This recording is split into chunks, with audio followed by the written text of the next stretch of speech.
I just realized something. We've never made risotto together. So let's fix that right now. So we'll start by mincing 1 decent sized shallot and 2 to 3 garlic cloves.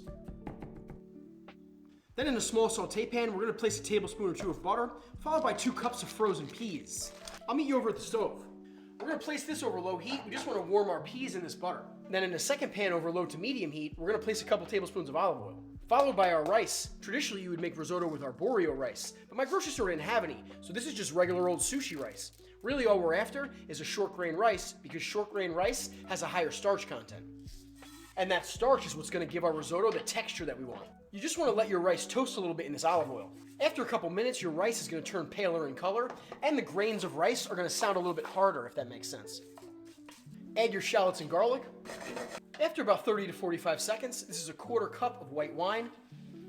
It's totally optional, but it will bring a lot of flavor.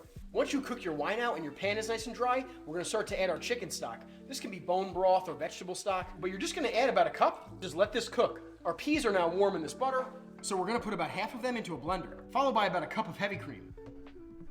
Blend this smooth, then we're gonna set this aside.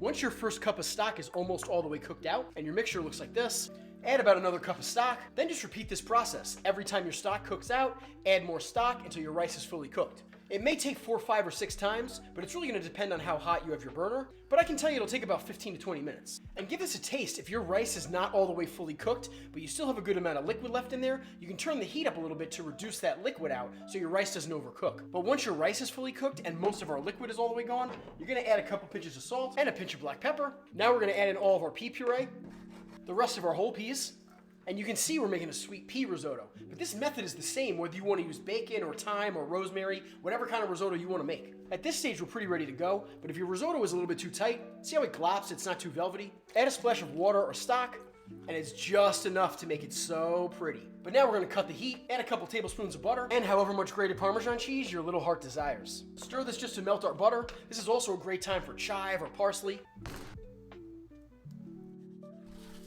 And follow me if you're ready for spring.